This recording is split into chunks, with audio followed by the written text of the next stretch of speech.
जब एक लड़का और उसके साथ दो लड़कियां लॉक हो जाते हैं एक हीटर रूम में जिसका टेम्परेचर लगातार बढ़ रहा होता है। आखिर ये लोग उस रूम में किस तरह से लॉक हो जाते हैं, क्या ये लोग उस रूम से जिंदा वापस आएंगे भी या नहीं, ये जानने के लिए वीडियो के अंत तक बने रहना। तो चलिए स्टार्ट करते हैं मूवी की स्टोरी को। दोस्तों कहानी स्टार्ट होती है और स्टार्टिंग में हमें एक लड़की दिखाई जाती है जिसका नाम जेना होता है।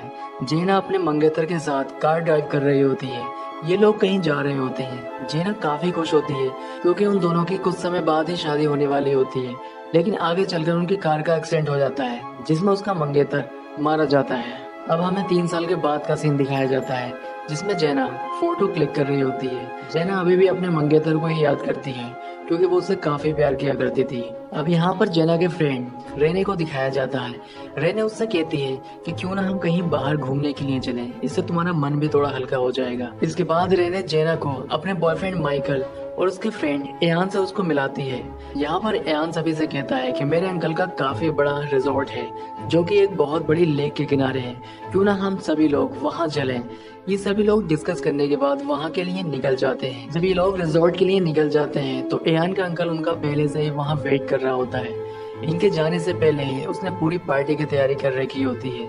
दरअसल ये पार्टी दारू की पार्टी होती है। वो सभी को दारू ऑफर करता है, लेकिन यहाँ जेना दारू पीने के लिए मना कर देती है और अंदर चले जाती है क्योंकि जेना अभी भी अपने मंगेतर को याद करके डिप्रेशन में रहती है, इसलिए वो डिप्रेशन की दवाइयाँ भी खा रही होती है। थोड़ी देर बाद सभी लोग अंदर आ जाते हैं। अब एयान जेना को हल्का फील कराने के लिए उसे सॉन्ग सुनने के लिए कहता है जिसमें जेना एग्री हो जाती है और एयान सॉन्ग लगा देता है। इसके बाद रात को सभी लोग साथ में बैठकर डिनर करते हैं। डिनर के बाद जेना बाहर चले जाती है और एयान के अंकल के कुत्ते के साथ खेलने लगती है। तब वो देखती है रेने का बॉयफ्रेंड माइकल काफी ज्यादा ड्रग्स ले रहा होता है। जब जेना ये बात रेने को बताती है तो रेने इस बात को लाइटली लेती है। इसके बाद वहाँ एयान का अंकल आ जाता है। वो उनसे कहता है कि रात को एक पार्टी है जिसमें सभी का इनविटेशन है। मैं उस पार्टी में नहीं जा पाऊंगा क्योंकि उस पार्टी में मुझे डेकोरेशन का काम मिला है, मुझे काफी ज्यादा काम है, इसलिए तुम लोग चले जाना। ये लोग पार्टी में जाने से पहले हीटर रूम के अंदर जाने की बात करते हैं। दरअसल हीटर रूम एक ऐसा रूम होता है जिसका टेम्परेचर अपनी मर्जी से बढ़ाया या घटाया जा सकता है, जिसमें टेम्परेचर इतना हाई हो जाता है कि बॉडी पूरी गर्म हो जाती है। ये सभी लोग अपने अपने कपड़े उतार कर उस रूम के अंदर चले जाते हैं, लेकिन जेना को अभी इस रूम में जाते हुए कुछ अच्छा नहीं लग रहा था। वो दूसरी चीज वो अपने मंगेतर को भी नहीं बोल पा रही थी, इसकी वजह से वो वहाँ खुलकर एंजॉय नहीं कर पा रही थी। थोड़ी देर बाद जेना भी वहाँ आ जाती है, लेकिन उसके रूम के अंदर जाने की हिम्मत नहीं होती है। तभी एयान वहाँ आ जाता है और उसे अंदर आने के लिए कहता है। तब जेना पानी की कुछ बोतल लेकर उस रूम के अंदर चली जाती है। अब ये लोग उस रूम के अंदर काफी ज्यादा एंजॉय कर रहे होते हैं।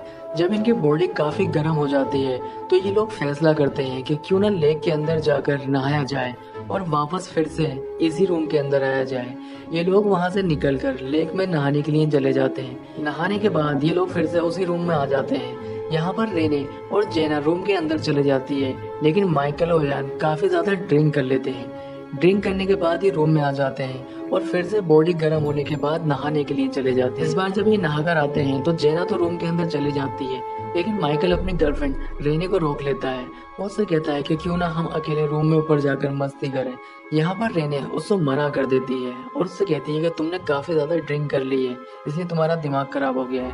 ये बात कहकर वो रूम के अंदर चली जाती है। अब क्योंकि माइकल रूम के अंदर नहीं आया था, ये तीनों लोग ही रूम के अंदर मौजूद होते हैं।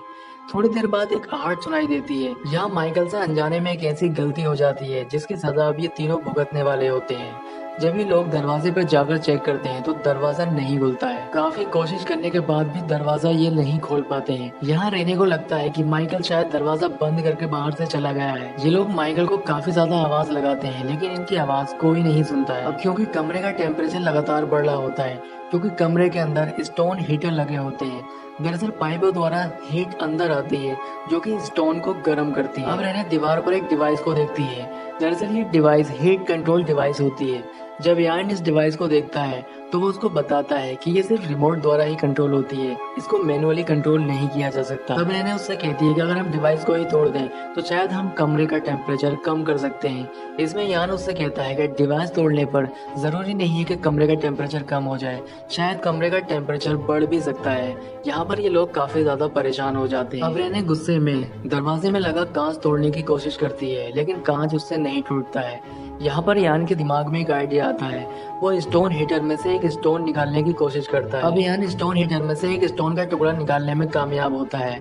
क्योंकि वो टुकड़ा काफी गर्म होता है, इसलिए वो उसको पानी में ठंडा करता है। पत्थर का टुकड़ा लेने के बाद यान दरवाजे में लगा कांच तोड़ने की कोशिश करता है, लेकिन कांच काफी ज्यादा मजबूत होने की वजह से उससे नहीं टूटता है। लेकिन यान कोशिश करते रहता है और वो कांच का टुकड़े को तोड़ देता है। क्योंकि कमरे का टेम्परेचर ज्यादा होने की वजह से ये लोग ठीक से सांस भी नहीं ले पा रहे थे, इसलिए कांच टूटने के बाद ये लोग आराम से सांस ले लेते हैं। इसके बाद ये माइकल को आवाज लगाते हैं, लेकिन वहाँ पर कोई नहीं होता है, क्योंकि माइकल ऑलरेडी पार्टी में जा चुका होता है। वहाँ पर उनकी आवाज कोई नहीं सुनता है। लेकिन इनको यहाँ पर दरवाजा बंद होने की वजह पता चल जाती है। ये बाहर देखने पे पता चलता है कि एक लैडर जो कि दरवाजे से अटक गई है, जिसकी वजह से दरवाजा नहीं खुल रहा होता है। अब ये लोग काफी ज्यादा परेशान हो जाते हैं और दरवाजा खोलने के बारे में ही सोच रहे होते हैं। यहाँ रेने यान से कहती है कि क्यों ना इस स्टोन हीटर को तोड़ दिया जाए, जिससे हीट आनी बंद हो जाए और कमरा थोड़ा ठंडा हो जाए। यहाँ पर यान उससे कहता है कि अगर हमने ऐसा करने की कोशिश की तो यहाँ एक बहुत बड़ा धमाका होगा, जिससे हम सभी मारे जाएंगे। अब यान उस लैडर को दरवाजे से हटाने के लिए पत्थर का एक टुकड़ा कपड़े में बांधता है और दरवाजे से अपना हाथ बाहर निकालकर उस लैडर को हटाने की कोशिश करता है, लेकिन वो ऐसा करने में नाकामयाब रहता है और काफी ज्यादा परेशान हो जाता है। इसके बाद रेने उस डिवाइस को तोड़ने की बात करती है, जिसमें यान और जेना ऐसा करने के लिए मना कर देते हैं, क्योंकि डिवाइस टूटने के बाद जरूरी नहीं है कि कमरे का टेम्परेचर कम हो जाए, हो सकता है कमरे का टेम्परेचर और बढ़ जाए।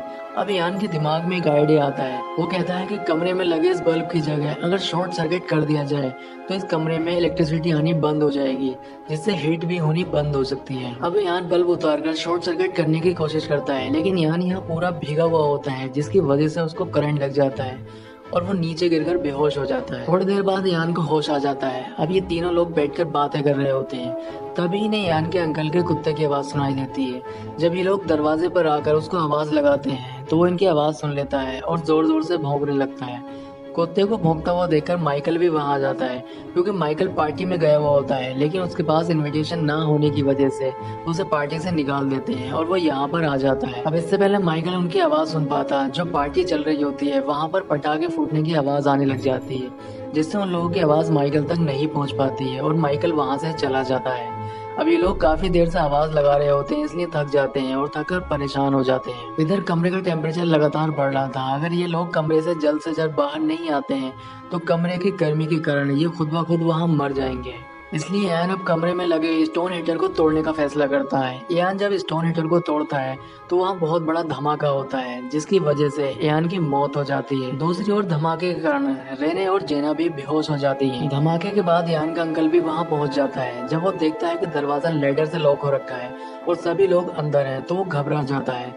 इसके बाद उन सभी को वहाँ से रेस्क्यू किया जाता है। सभी को जब बाहर निकाला जाता है तो पता चलता है कि यान की मौत हो गई है। ये सब कुछ देखकर माइकल काफी ज्यादा परेशान हो जाता है और फ्लैशबैक की बातों को सोचने लगता है। फ्लैशबैक में हमें दिखाया जाता है माइकल काफी ड्रिंक किए हुए होता है और वो काफी गुस्से में भी होता है, क्योंकि उसकी गर्लफ्रेंड ने उसके साथ रूम में जाने से मना कर दिया होता है, इसलिए वो काफी गुस्से में होता है।